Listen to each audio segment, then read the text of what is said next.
Hallelujah. मसीह यीशु के कादिर नाम में आप सबको सलाम। खुदावंद का शुक्रिया अदा करते हैं इस मुबारक वक्त के लिए जो उसने हमें दिया है कि हम उसकी हजूरी में उसके कलाम की बातों को सीखने के लिए उसके पास आएँ। तो मैं चाहता हूँ कि आइए हम सब अपने सरों को झुकाएं और चंद मिनट के लिए हम दुआ करते हैं। Hallelujah hallelujah. Oh, praise the Lord. Hallelujah. Rababa Kuriya Shadara Kalala Doro Sambala La Doro So Yala La La Sambala Doro Dada Doro So Doro Doro Dada Doro. Hallelujah. Hallelujah. Praise the Lord. Praise the Lord. Hallelujah. Hallelujah. Hallelujah. Praise the Lord. Praise the Lord. Hallelujah. खुदावंद तू अजीम मोतबर है, तेरे काम अजीब है, तेरी बरकत के लिए शुक्र करते हैं। हालेलुया। अपना ध्यान तेरी तरफ लगाते हैं। हालेलुया। रबारा कुरिया शदरा का। Thank you Jesus, thank you Jesus. खुदावंद तेरा फजल, तेरा रहम चाहते हैं। तेरे फजल के तख्त के पास बड़ी दिलेरी से आते हैं ताकि हम पर रहम वो फजल हासिल करें जो ज़रूरत के वक्त हमारी मदद करे। हालेलुया।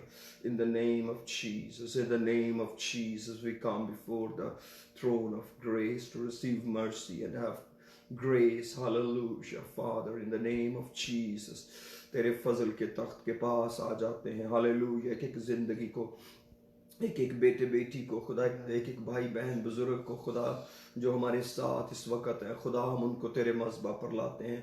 ओ खुदा, उन इस सिस्टम के लिए तेरे शुक्रगुजार हैं खुदा, इसको तेरे हाथों में देते हैं आज। हालेलुया। तेरा अबर छा जाए तो हम खुदावंद हमें अव्वल दर्जा पाए खुदा। हालेलुया। तुझे अव्वल दर्जा देते हैं, तुझे अव्वल दर्जा देते हैं खुदा। तेरी भलाइयों को याद करते हैं, तेरे फजल को याद करते हैं। हालेलुया। तेरे रहम और तरस को मांग लेते हैं प्रभु। हालेलुया। तेरी कुदरत बहुत बड़ी है, तेरा मसा, तेरी अनॉइंटिंग हमारे साथ है, हम तेरा शुक्र करते हैं। Hallelujah hallelujah. तो आज के दिन हमारी बड़ी सहायता कर, अपने ख्यालों को, सोचों को तेरी तरफ लगाते हैं, तेरे फजल को मांग लेते हैं, तेरे रहम को मांग लेते हैं। Praise the Lord, praise the Lord. Hallelujah hallelujah hallelujah. Praise the Lord, praise the Lord, praise the Lord. Hallelujah, hallelujah, praise the Lord. बड़ी बरकत दे, बड़ी बरकत दे। आज के दिन को खुदा तेरे हाथों में देते हैं, ओ यीशु के नाम में। आमीन आमीन। सर को उठाते हैं खुदा उनकी हजूरी में मेरे अजीजों, और खुदा उनका शुक्रिया अदा करते हैं उसके अजीब इंतज़ाम के लिए जो उसने हमारी निजात के लिए किया। और हम किताब मुकद्दस में से चंद दिन पहले सीख रहे थे कि किस तरह खुदाम यीशु मसीह किताब मुकद्दस के मुताबिक मुआ, दफन हुआ और किताब मुकद्दस के मुताबिक जी उठा। तो हम उसके जी उठने से एक बहुत बड़ी उम्मीद को हासिल करते हैं। और जब यीशु मसीह मेरे अजीज़ों दुनिया में थे तो उन्होंने अपने शागिर्दों को या अपने ऊपर ईमान लाने वालों को ये उम्मीद दिलाई कि वो उनको हमेशा की ज़िंदगी देगा। और उसने हमेशा की ज़िंदगी की बात उनसे हमेशा की कि जो कोई उस पर ईमान लाएगा वो अब तक कभी ना मरेगा, राह हक और ज़िंदगी मैं हूँ। फिर उसने हमेशा की ज़िंदगी का वादा दिया। और ये जो ज़िंदगी जिसको हम खुदावंद के अंदर हासिल करते हैं वो महज दुनिया की ज़िंदगी नहीं है, बल्कि कलाम के मुताबिक वो हमेशा की ज़िंदगी है। बल्कि पौलुस कहते हैं कि अगर हम उससे सिर्फ इसी ज़िंदगी में, इसी दुनिया में उम्मीद रखते हैं तो सब आदमियों से ज़्यादा बदनसीब है। तो इसका मतलब है इस दुनिया से ही सिर्फ उससे उम्मीदें अपनी वाबस्ता करना, ये वो काम, निजात का काम नहीं जिसको करने के लिए खुदा ने अपने बेटे को दुनिया में भेजा, बल्कि उसने इसलिए दुनिया में उसको भेजा कि दुनिया उसके वसीले निजात पाए। और निजात का मतलब है गुनाहों से निजात पाए।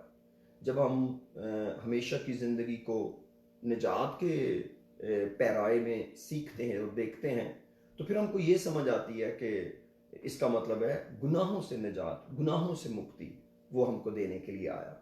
और जब वो गुनाहों से हमको निजात देने के लिए इस दुनिया में आए तो उन्होंने बहुत सारे वादे हमको दिए, जिन वादों पर हमारा ईमान है और हमने उन वादों का यकीन करना है, उन वादों के अंदर रह के जीना है, क्योंकि जिसने वादा किया वो सच्चा है और फिर जिसने वादा किया वो खुद जिंदा है। तो उसकी जिंदगी से हमें एक नई उम्मीद मिलती है, और वो उम्मीद ये है कि हम उसमें होकर खुदा की रास्तबाजी बने हैं, उसके अंदर हम मुफ्त रास्तबाज ठहराए गए हैं।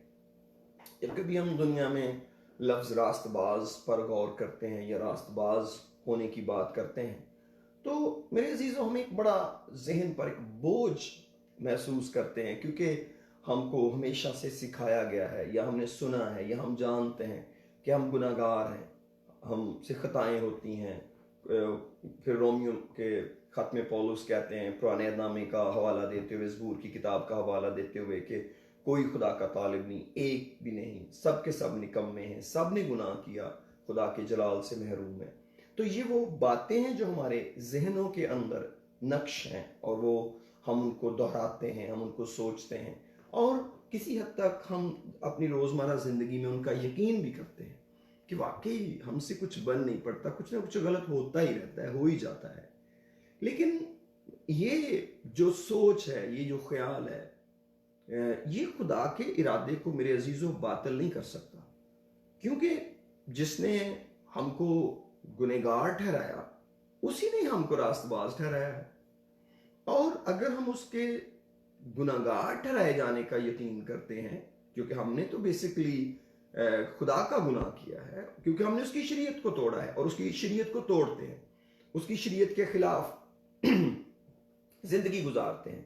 लेकिन जब हम उसके कलाम के पास आते हैं तो हमें समझ आ जाती है कि हमें तो उसने रास्तबाज भी ठहराया है। और 12 किताब मुकद्दस के अंदर हमको इस तरह की आयात मिलती हैं, ऐसा कलाम मिलता है जहाँ पर हमको ये बताया जाता है कि हमें वो रास्तबाज ठहराने के लिए आया। मैं चाहता हूँ आगे बढ़ने से पहले आइए हम किताब मुकद्दस की तरफ आते हैं, और मेरे साथ आप पौलुस रसूल का खत रोमियो के नाम खोलिए। Praise the Lord, hallelujah. Romeo उसका 4था बाब, पौलुस रसूल का खत रोमियो के नाम उसका 4था बाब,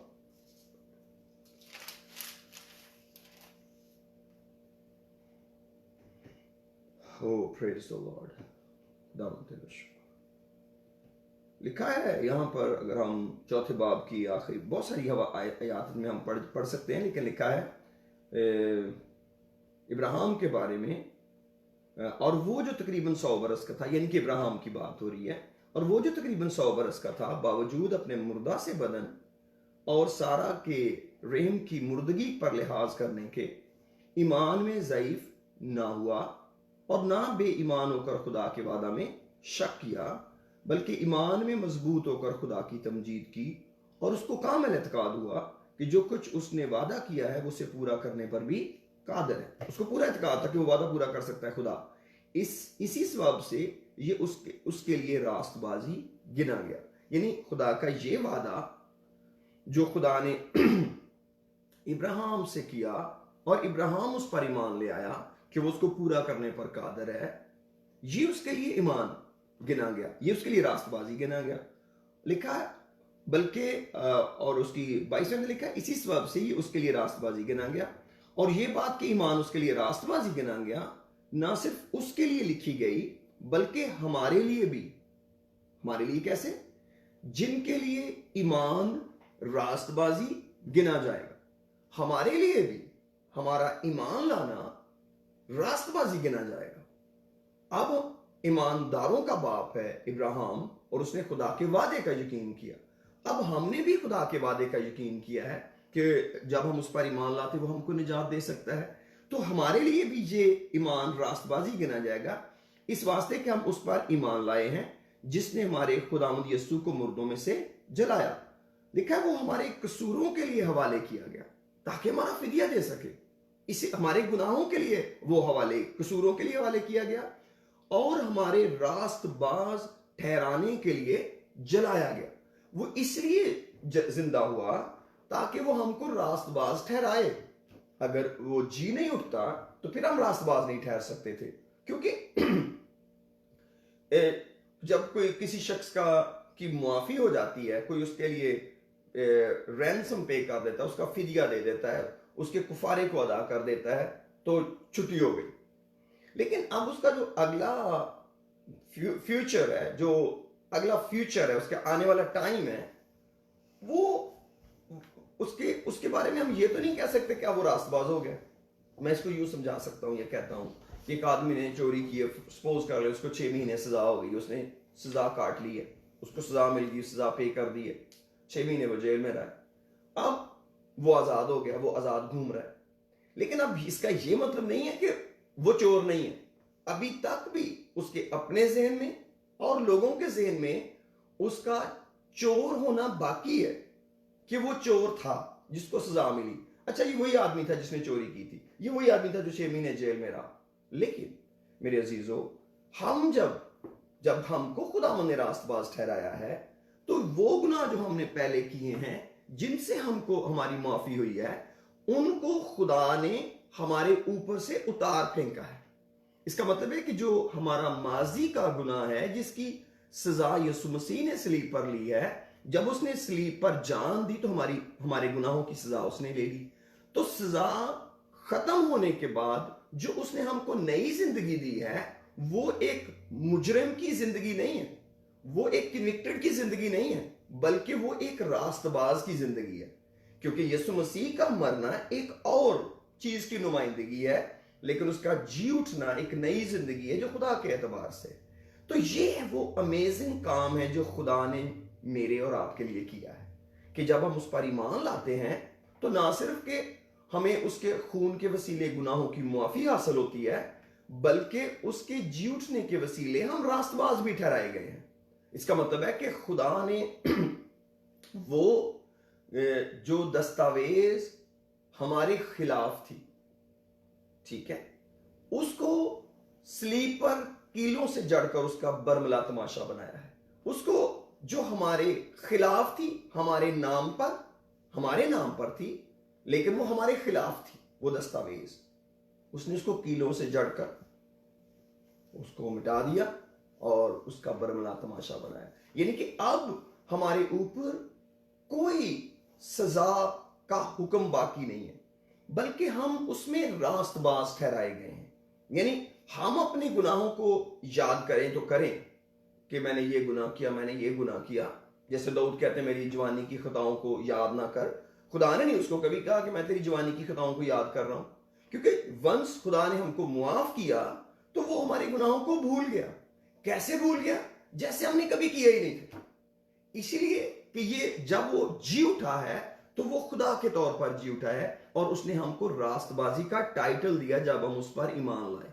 अब हमने उसके अंदर एक नई जिंदगी को शुरू करना है, उस बड़े बोझ के खौफ के साथ नहीं जो हमने गुजरे सालों में किए, बल्कि हमने उन गुनाहों को डील करना है जो हमने अब करने हैं।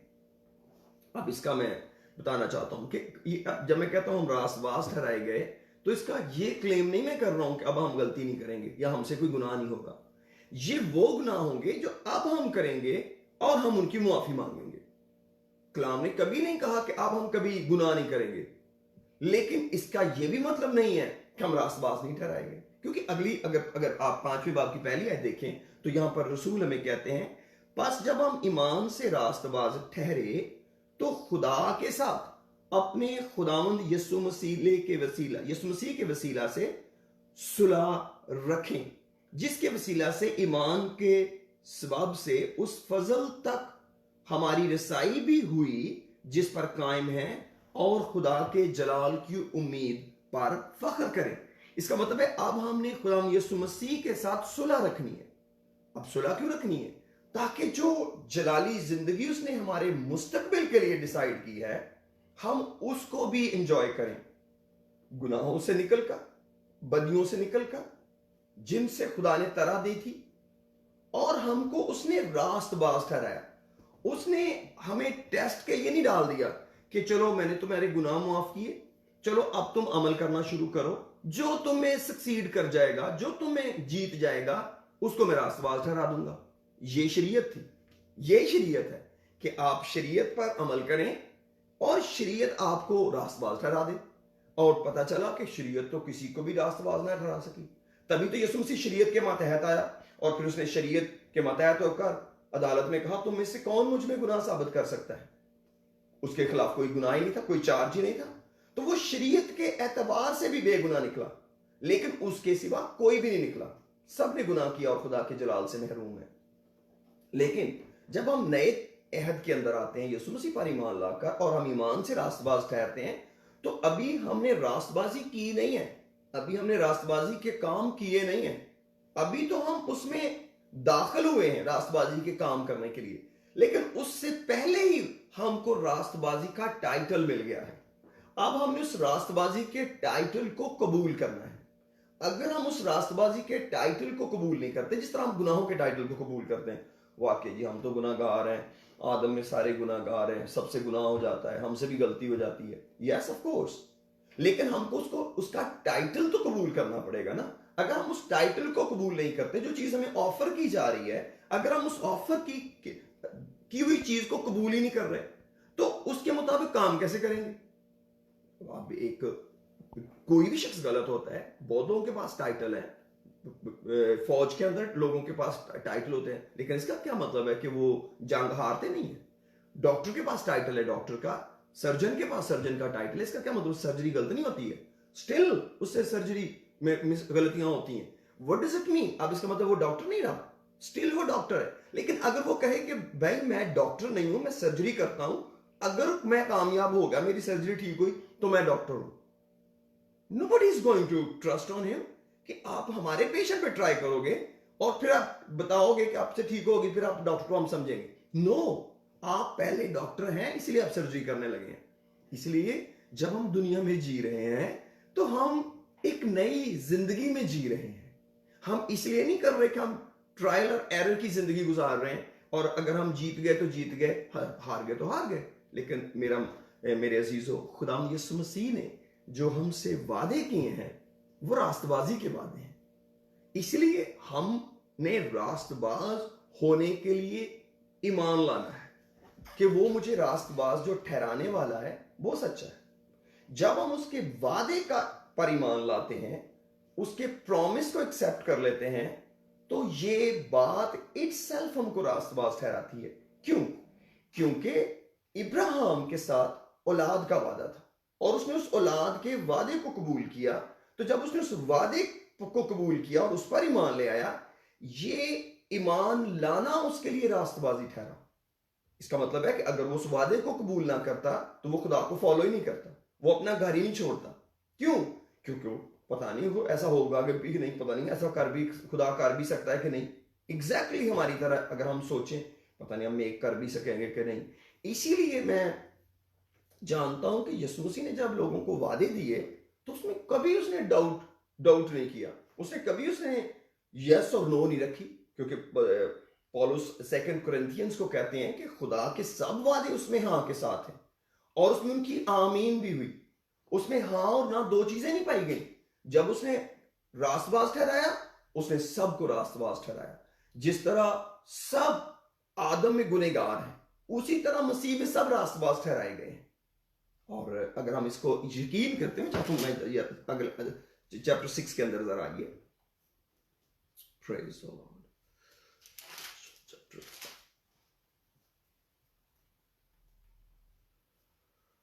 Oh, praise the Lord. Hallelujah. Romans chapter 5.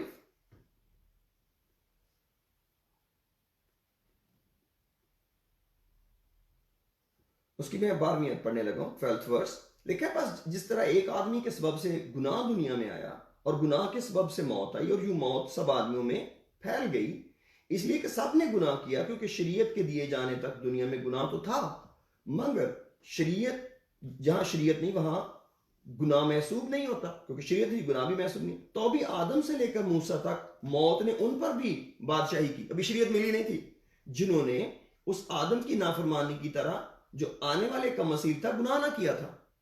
लेकिन कसूर का जो हाल है वो फजल की नेमत का नहीं, क्योंकि जब एक शख्स के कसूर से बहुत से आदमी मर गए, तो खुदा का फजल और उसकी जो बख्शिश एक ही आदमी यानी यीशु मसीह के फजल से पैदा हुई, बहुत से आदमियों पर जरूर इफराज से नाज़िल हुई। और जैसा एक शख्स के गुनाह करने का अंजाम हुआ, बख्शिश का वैसा हाल नहीं, क्योंकि एक ही के सबब से वो फैसला हुआ जिसका नतीजा सजा का हुक्म था, मगर बतेरे कसूरों से ऐसी नेमत पैदा हुई जिसका नतीजा ये हुआ कि लोग रास्तबाज ठहरे। बहुत से गुनाहों से ऐसी नेमत पैदा हुई।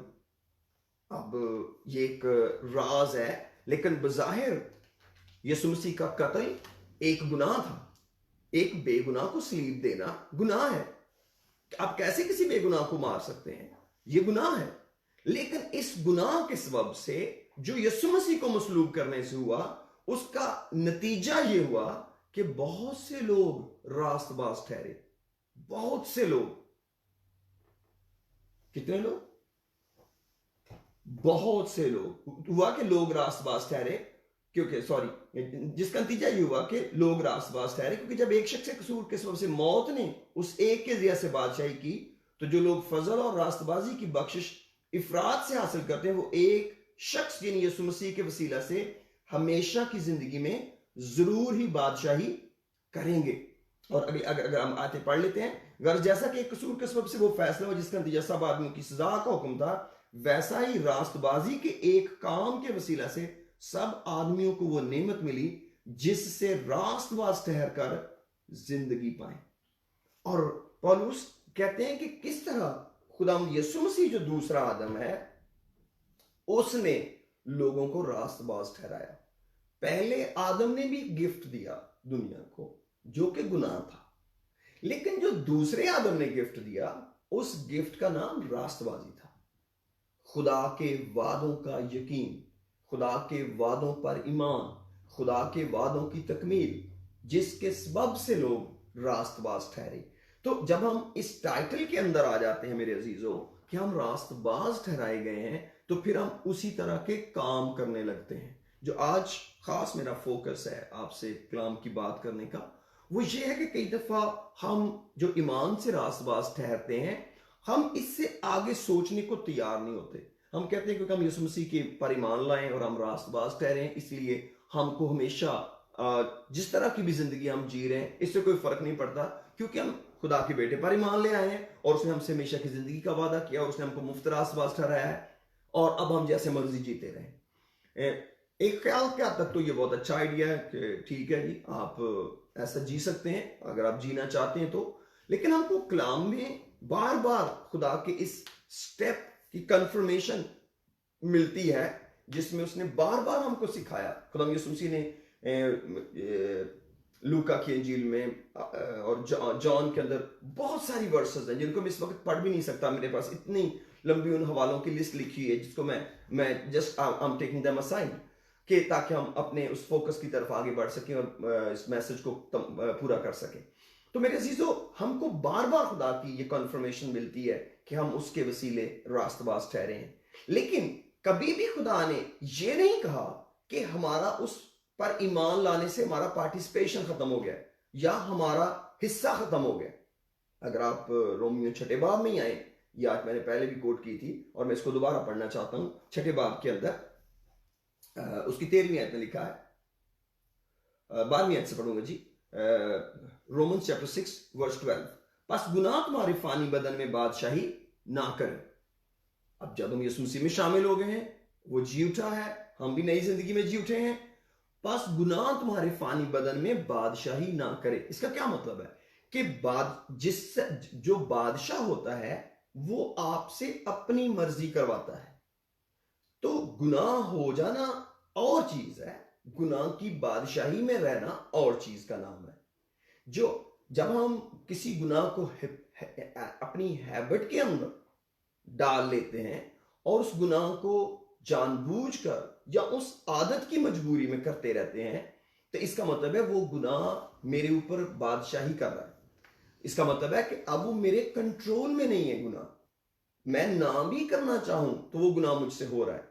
इसका मतलब है उस गुनाह की मेरे ऊपर बादशाही है, और ये गलत है। कलाम के मुताबिक अगर हमने निजात पाई है कि तुम उसकी ख्वाहिशों के ताबे रहो और अपने अज़ान नाराज़गी के हथियार होने के लिए गुनाह के हवाले ना करो, बल्कि अपने आप को मुर्दों में से जिंदा जानकर खुदा के हवाले करो और अपने अज़ार रास्तबाजी के हथियार होने के लिए खुदा के हवाले करो।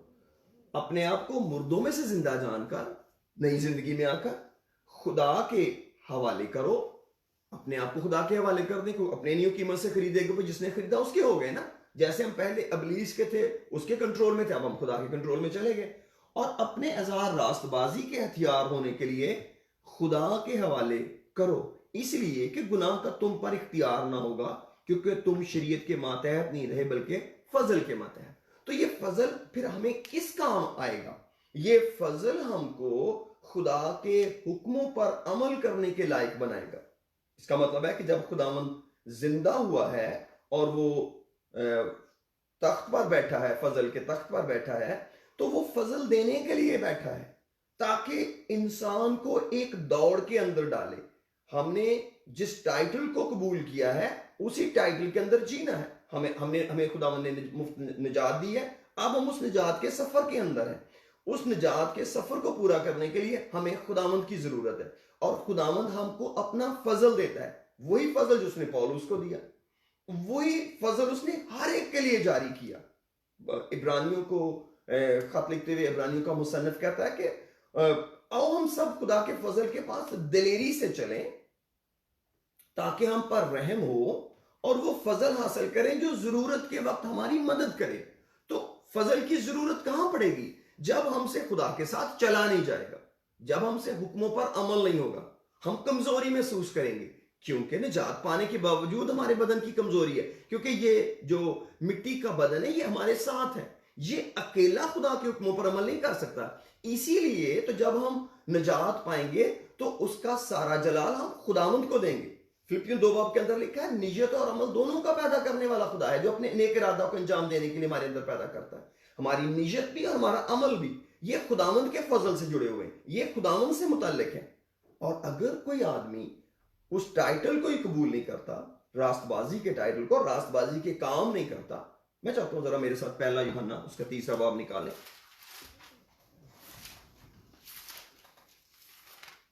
First John chapter 3।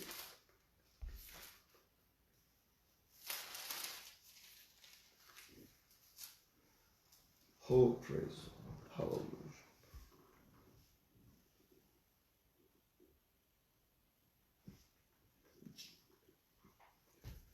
पहली आयत से पढ़ूंगा। देखो बाप ने हमसे कैसी मोहब्बत की कि हम खुदा के फरजंद कहलाए, और हम हैं भी। दुनिया हमें इसलिए नहीं जानती कि उसने उसे भी नहीं जाना था। और अजीजों, हम इस वक्त खुदा के फरजंद हैं और अभी तक जाहिर नहीं हुआ कि हम क्या कुछ होंगे। इतना जानते हैं कि जब वो जाहिर होगा तो हम उसकी मानिंद होंगे, क्योंकि उसको वैसा ही देखेंगे जैसा वो है। और जो कोई उससे ये उम्मीद रखता है अपने आप को वैसा ही पाक करता है जैसा वो पाक है। अब यहां पर ये बात करैक्टर की है कि जो उसको ऐसे देखना चाहता है वो अपने आप को वैसे ही पाक करता है जैसे वो पाक है। जो कोई गुनाह करता है वो शरा की मुखालफत करता है, और गुनाह शरा की मुखालफत ही है। और तुम जानते हो इसलिए जाहिर हुआ कि गुनाह को उठा ले जाए, और उसकी जात में गुनाह नहीं। जो कोई उसमें कायम रहता है वो गुनाह नहीं करता। जो कोई गुनाह करता है ना उसने उसे देखा है और ना जाना है। आए बच्चों, किसी के फ्रेब में ना आना, ये मेन वर्ड्स है जो मैं पढ़ना चाह रहा था। जो रास्तबाजी के काम करता है वही उसकी तरह रास्तबाज है। तो इसका मतलब है खुदा का जो बुलावा है अब हमको अर्ज कर रहा है कि हम रास्तबाजी के काम करें, अपनी पसंद की रास्तबाजी नहीं, जो ईमान से रास्तबाजी हमें मिली है उसके अंदर रहकर उन हुक्मों को जो खुदा ने हमको दिए अपने कलाम मुकद्दस के, उनको फॉलो करें, उन पर अमल करके दिखाएं। और लिखा है जो शख्स गुनाह करता है वो अबलीस से है, क्योंकि अबलीस शुरू ही से गुनाह करता आया है। खुदा का बेटा इसीलिए जाहिर हुआ था कि अबलीस के कामों को मिटाए। और आगे अगली आयत पढ़ ले, जो कि खुदा से पैदा वो गुनाह नहीं करता क्योंकि उसका तुखम उसमें बना रहता है, बल्कि वो गुनाह कर ही नहीं सकता क्योंकि खुदा से पैदा हुआ है। इसका मतलब है कि खुदा ने जो हमारे लिए निजात का प्लान बनाया है और जिस फर्जंदियत को उसने अंदर हमें शामिल किया है, उसके वसीले हमारे अंदर एक दिलेरी पैदा हो जाती है कि हम खुदा के फर्जंद हैं। और हम उस फर्जंदियत को साबित करने के लिए, जैसे गुलाबी और बरगजीदगी को साबित किया जाता है, उसमें बढ़ते चले जाते हैं। तो हमने अपने अंदर ये बात ठाननी है कि हमने गुनाह से निकलकर जिंदगी गुजारनी है। क्यों? क्योंकि अगर हम गुनाह की जिंदगी गुजारेंगे तो फिर हमने उस टाइटल को कबूल ही नहीं किया और ना हम उसके लिए कोई काम कर रहे हैं जो खुदा ने हमको दिया है।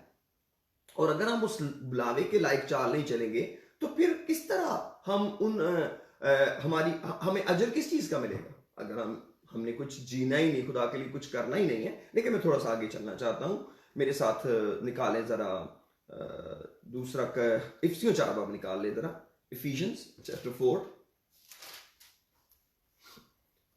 Praise the Lord.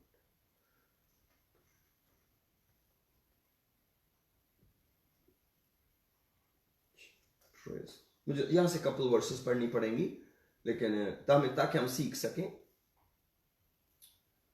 11वीं आयत से पढ़ूंगा। अब खुदा का एक प्लान है हमारी जिंदगी के लिए, जो उस पर ईमान लाते हैं, इसलिए वो उनको कलीसिया में शामिल कर देता है। अब कलीसिया में जब खुदा शामिल करता है तो फिर खुदा ने वहां पर और लोगों को मुकर्रर किया है जो उनकी मदद करेंगे। 11वें में लिखा, और उसी ने बाज को रसूल और बाज को नबी और बाज को मुबश्शिर और बाज को चरवाहा और उस्ताद बनाकर दे दिया, ताकि मुकद्दस लोग कामिल बने और खिदमत गुजारी का काम किया जाए और मसीह का बदन तरक्की पाए। इसका मतलब हमने आगे को जाना है। जब तक हम सब के सब खुदा के बेटे के ईमान और उसकी पहचान में एक ना हो जाएं और कामिल इंसान ना बने, यानी मसीह के पूरे कद के अंदाजा तक ना पहुंच जाए। ये हमारी बात हो रही है।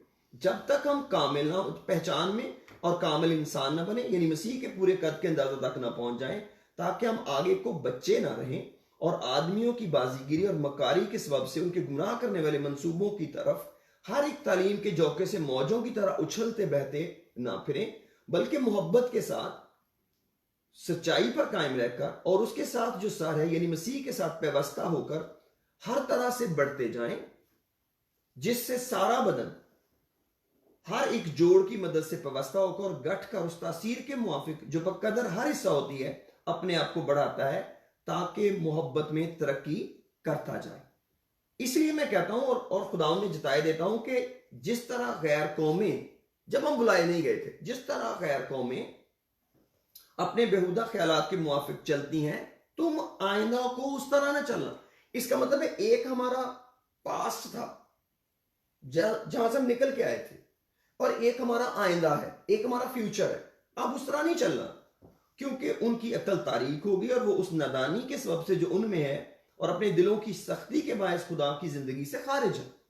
उन्होंने सुन्न होकर शहवत परस्ती को इख्तियार किया ताकि हर तरह के गंदे काम हिरस से करें, मगर तुमने मसीह की ऐसी तालीम नहीं पाई, बल्कि तुमने उस सच्चाई के मुताबिक जो यस्सु में है उसकी सुनी और उसमें यह तालीम पाई होगी कि तुम अपने अगले चाल चलन की उस पुरानी इंसानियत को उतार डालो जो फ्रेब की शहवतों के सबब से खराब होती जाती है, और अपनी अकल की रूहानी हालत में नए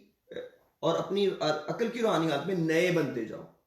नए बनना है और नई इंसानियत को पहनो। Put on a new man, जो खुदा के मुताबिक सच्चाई की रास्तबाजी और पाकीज़गी में पैदा की गई है।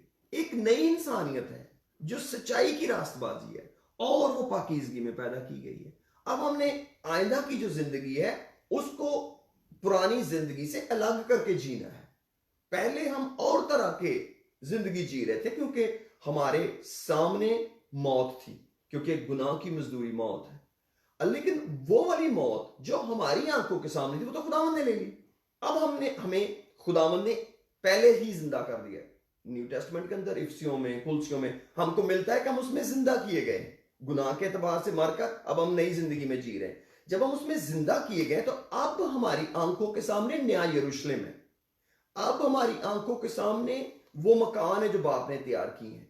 अब हमारे सामने वो मौत नहीं है कि हम उसके ऊपर बढ़ाते चले जाएं कि मरना ही है ना, चलो और करते जाते। तभी तो पौलुस करंथियों कहते हैं कि अगर कल को मर ही जाना है तो फिर हम भी खाएं पिए, फिर इस सब कुछ करने की जरूरत क्या है? अगर हमारी आंखों के सामने जिंदगी है ही नहीं है तो, लेकिन अगर हमारी आंखों के सामने जिंदगी है तो फिर हमें नूर के फर्जंदों की तरह जीना है, और फिर हमको नई इंसानियत में जीना है और नए इंसान को पहनना है, और हमने उन कामों को जो हमारे पहले के काम थे उनको छोड़कर नई जिंदगी में चलना है।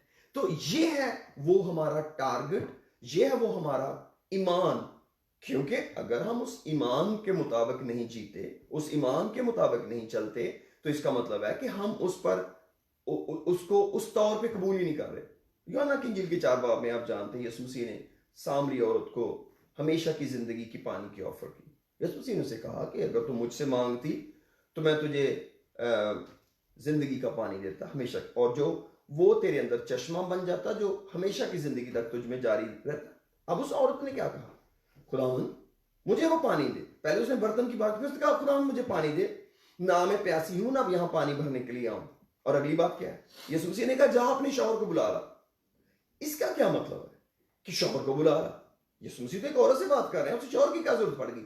यस, क्योंकि यही उसका वीक एरिया था, यही वो तारीख पहलू था उसकी जिंदगी का जिसको सॉल्व करना जरूरी था। और उसे आगे से पता क्या जवाब दिया, मैं बेशौहर हूं, मैं बेशौहर हूं। यीशु मसीह ने कहा तूने खूब कहा, क्योंकि तू 5 शौहर कर चुकी है, अब जिसके साथ है वो तेरा शौहर नहीं है। तो फिर उसने क्या कहा, तू तो मुझे नबी मालूम होता है। उसने कहा मैं वही हूं। आगे कुछ और डिस्कशन के बाद उसने यीशु मसीह ने कहा कि मैं वही हूं, क्योंकि उसने कहा कि जब ख्रिस्तस आएगा तो वो सब बातें बताएगा। तो मेरे बताने का मकसद यह है कि जब हम जिंदगी ही पाने के लिए यीशु मसीह के पास आए हैं और वो जी उठा है और उसने अपना फजल भी जारी किया है, उसने हमारे लिए रहम भी जारी किया है, तो फिर हम उस नई जिंदगी में क्यों ना चलें? फिर कौन है जो हमको फ्रेम दे? हम किसके फ्रेम में आएंगे? क्या अबलीस के फ्रेम में आकर पुरानी जिंदगी जिए? क्यों भाई, हमारा मखलसी देने वाला जिंदा है, उसने हमारे लिए फरिश्तों को मुकर्रर किया, उसके बेटे का लहू हमारे पास है, वो बाप के दानी तरफ हमारी शिफायत कर रहा है। फिर हम क्यों ना रास्तबाजी के कामों के लिए अपने हथियार उसको दे दें? फिर क्यों हम मौत के अंदर जिए? फिर यीशु मसीह पर ईमान लाने का मकसद क्या होगा? कोई भी तो मकसद नहीं है। अगर हमारी आंखों के सामने हमारी मंजिल ही क्लियर नहीं है, क्या यीशु मसीह की आंखों के सामने मंजिल क्लियर नहीं थी? क्या उसने कभी अपनी किसी बात के अंदर ये कहा कि मैं तुम्हें एक टेस्ट में डाल रहा हूं? उसने तो हर बात की एश्योरेंस दी। उसने कहा जहां मैं हूं तुम भी होगे। उसने कहा मैं जाता हूं ताकि जाके तुम्हारा दिल ना घबराए, तुम खुदा पर ईमान रखो, मुझ पर भी ईमान रखो। मेरे बाप के घर में बहुत से मकान है, अगर ना होते तो मैं तुमसे कह देता मैं जाता हूं ताकि तुम्हारे लिए जगह तैयार करूं, फिर मैं आकर तुम्हें अपने साथ ले जाऊंगा।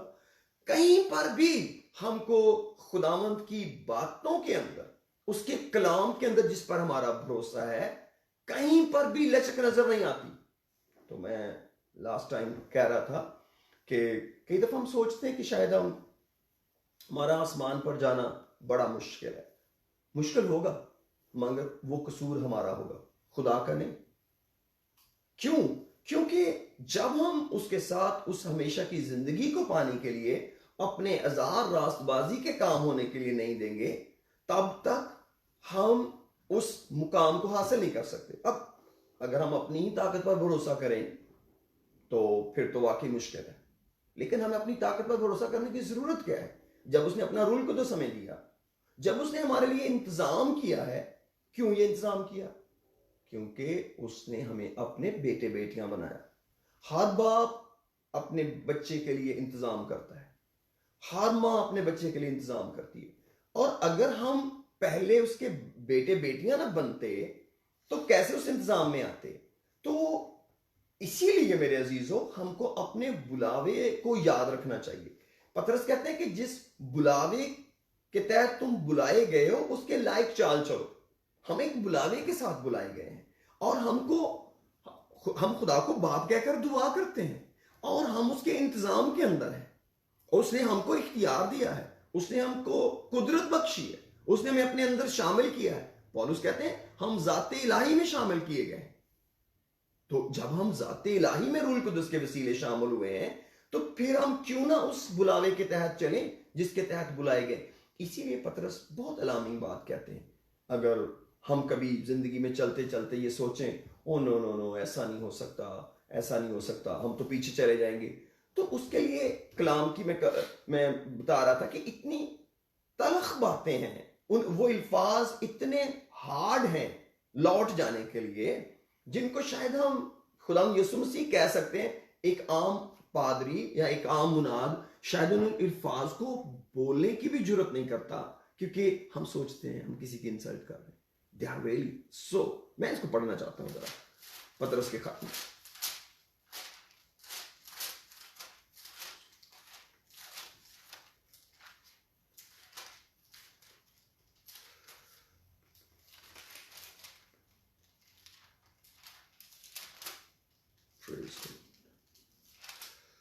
ओ खुदा,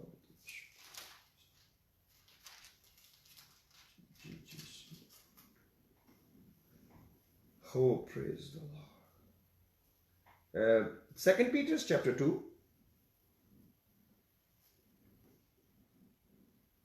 यहाँ पर खादमों की बात हो रही है जो खुदा के साथ नहीं चलते, और वो ऐसे बादल हैं जिनमें कोई पानी नहीं है और उनके लिए तारीकी दरी, बहुत सारी बातें यहाँ पर की गई हैं। लिखा है कि 21 पढ़ लेता हूं, क्योंकि लिखा है क्योंकि रास्तबाजी की राह का ना जानना। कौन सी राह का? रास्तबाजी की राह। इसका मतलब है जब हमने निजात पाई है तो जिस राह पर हम चढ़े उस राह का नाम ही रास्तबाजी है, और रास्ता ही रास्तबाजी का है। वो गुनाह का रास्ता नहीं है, इसीलिए तो तंग है, इसीलिए तो वो दरवाजा तंग है और रास्ता सुकड़ा है, क्योंकि वो रास्तबाजी का है और वहां जाने वाले थोड़े। लिखा है किसी आयत में, क्योंकि रास्तबाजी की राह का ना जानना उनके लिए इससे बेहतर होता कि उसे जानकर उस पाक हुक्म से फिर जाते जो उन्हें सौंपा गया था। उस पाक हुक्म से फिर जाते जो उसे सौंपा गया। उन पर यह मिसल सादिक आती है कि कुत्ता अपनी कै की तरफ रुजू करता है और नहलाई हुई स्वर्णी दलदल में लौटने की तरफ। तो these words are pretty hard, लेकिन ये वो एक्चुअल स्टोरी है, जो एक्चुअल सिचुएशन है, वो इसके अलावा डिस्क्राइब नहीं हो सकती थी अगर हम वापस से पलट कर उस जिंदगी में जाएं। I mean not to offend any person, I mean not to insult any person, this is a word of God. तो मेरे अजीजों, मेरा मकसद दिलेर करना है खुदावंद में कि अगर हम खुदावंद के उस इंतजाम के अंदर जिए, वो इंतजाम जो उसने हमारी निजात के लिए किया है, तो हम इसको आसानी से मेक कर सकते हैं, आसानी के साथ इस राह को हासिल कर सकते हैं। जिसने हमको रास्तबाज होने का टाइटल बख्शा है, उसने इसी रास्तबाजी का एक ताज भी रखा है। यह नहीं कि उसने पहली स्टेज पर तो हमें रास्तबाज ठहरा दिया है मुफ्त, और अगली स्टेज पर उस रास्तबाजी को खत्म कर दिया है। नहीं, पौलुस तीमुथियुस को कहते हैं मेरे लिए एक रास्तबाजी का ताज रखा है। अब जो ताज मिलेगा ना, उसका नाम भी रास्तबाजी है। जो हम ठहराए गए हैं, जिस दौड़ में हमको डाला गया है, उसी दौड़ का इनाम भी हमारे लिए रखा गया है, उसी दौड़ का। खुदा का अजीब प्लान है। मैं चाहता हूं मेरे साथ निकालिए जरा पौलुस का खत तीमुथियुस के नाम।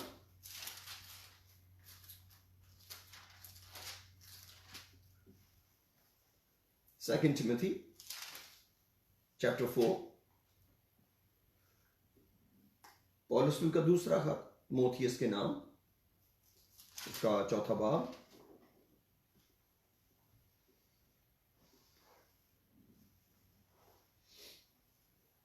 और मैं उसकी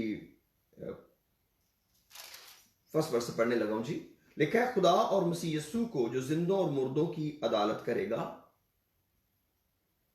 गवाह करके और उसके ज़हूर और बादशाही की याद दिलाकर तुझे ताकीद करता हूं, अपने शागिर्द को ताकीद करते हैं कि तू कलाम की मुनादी का वक्त और बेवक्त मुस्तैद रह, हर तरह के तहम्मुल और तालीम के साथ समझा दे और मलामत और नसीहत का।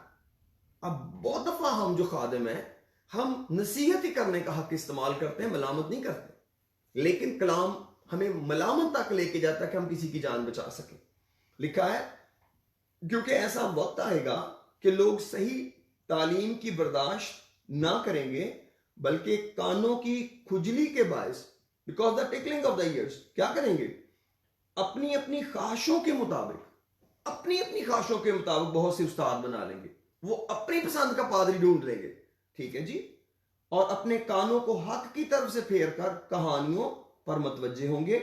मगर तू सब बातों में होशियार रह, दुख उठा, बशारत का काम अंजाम दे, अपनी खिदमत को पूरा कर, क्योंकि मैं अब कुर्बान हो रहा हूं और मेरे कूच का वक्त आ पहुंचा है। मैं अच्छी कुश्ती लड़ चुका। आगे क्या किया? मैंने दौड़ को खत्म कर लिया, मैंने ईमान को महफूज रखा।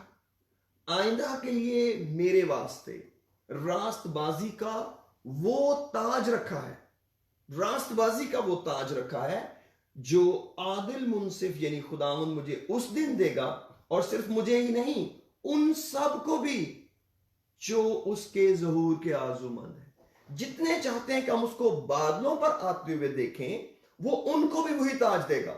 उसके पास सिर्फ एक ताज नहीं है, हम सबके ताज उसके पास मौजूद हैं, बशर्त के हम अपनी दौड़ को खत्म करें, बशर्त के हम अच्छी कुश्ती लड़ें, बशर्त के हम अपने ईमान को महफूज रखें। कौन से ईमान को?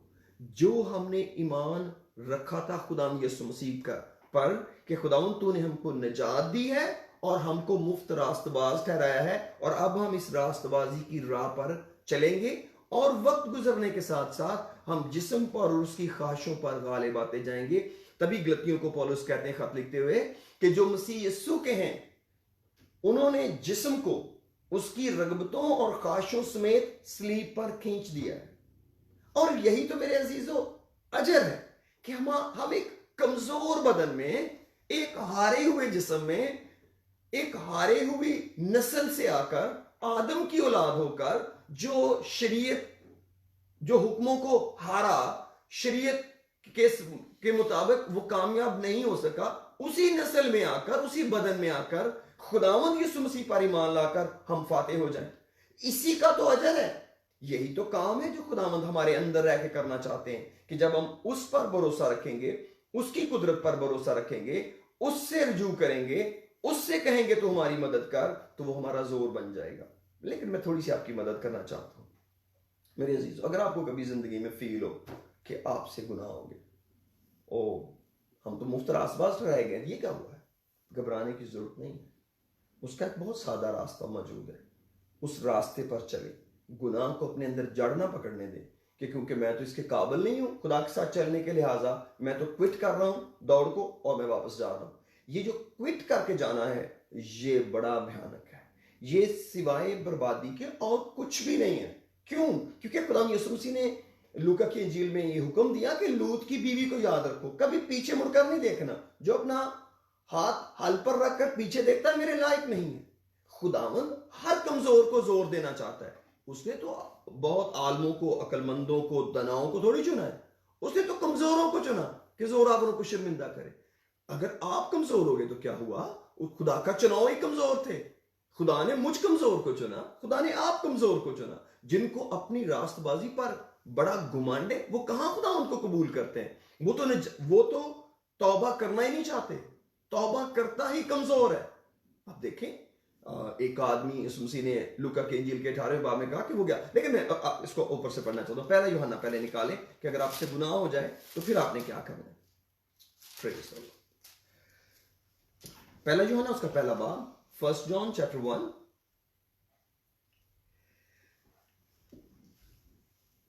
Praise the Lord. 1 John chapter 1 verse 5 लिखा है जी, उसे सुनकर जो पैगाम हम तुम्हें देते हैं वो ये है कि खुदा नूर है और उसमें जरा भी तारीकी नहीं। अगर हम कहें कि हमारी उसके साथ शराकत है और फिर तारीकी में चले, अब तारीकी के अपने काम है, अगर इसमें 4 बाब 5 बाब पढ़ेंगे तो आपको वहां पूरी लिस्ट मिल जाएगी तारीकी के कामों की। तो हम झूठे हैं और हक पर अमल नहीं करते।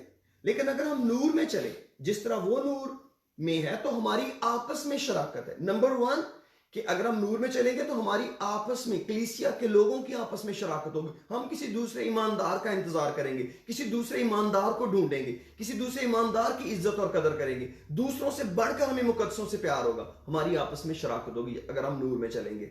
और आगे क्या लिखा है? और उसके बेटे यीशु का खून हमें तमाम गुनाह से पाक करता है। अगर हम कहें कि हम बेगुनाह हैं तो अपने आप को फरेब देते हैं। ये तो कह नहीं सकते हम बेगुनाह हैं, अपने आप को फरेब देते हैं और हमें सच्चाई नहीं। अगर अपने गुनाहों का इकरार करके करें तो वो हमारे गुनाहों के मुआफ करने और हमें सारी नाराजगी से पाक करने में सच्चा और आदिल है। ये ईमानदारों को लिखा जा रहा है खत। अगर कहें कि हमने गुनाह नहीं किया तो उसे झूठा ठहराते हैं और उसका कलाम हमें नहीं है। आए मेरे बच्चों, ये बातें मैं तुम्हें इसलिए लिखता हूं कि तुम गुनाह ना करो। क्यों लिखी गई है? गुनाह नहीं करो। और अगर कोई गुनाह करे तो बाप के पास हमारा एक मददगार मौजूद है, यानी यीशु मसीह रास्तबाज, और वही हमारे गुनाहों का कुफारा है। और ना सिर्फ हमारे ही गुनाहों का बल्कि तमाम दुनिया के गुनाहों का भी। अगर हम उसके हुक्मों पर अमल करेंगे तो इससे मालूम होगा कि हम उसे जान गए हैं। उसको जानने का मकसद ही है कि हम उसके हुक्मों पर अमल करें। हम गिरेंगे वो हमें उठा लेगा, हम इकरार करेंगे निकल जाएंगे।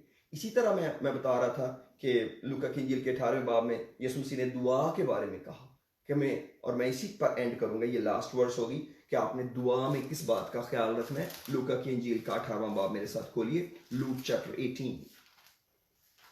Praise God.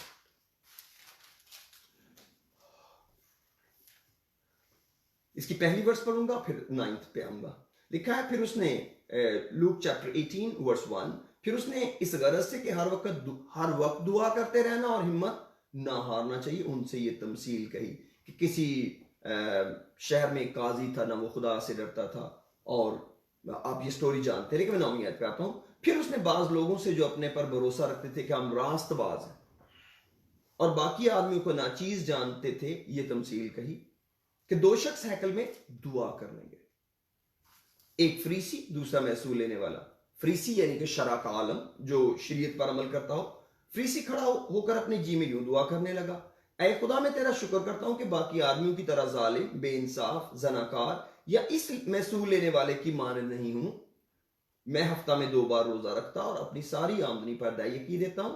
लेकिन महसूल लेने वाले ने दूर खड़े होकर इतना भी ना चाहा कि आसमान की तरफ आंख उठाए, बल्कि छाती पीट पीट कर कहा, ऐ खुदा मुझ गुनेगार पर रहम कर।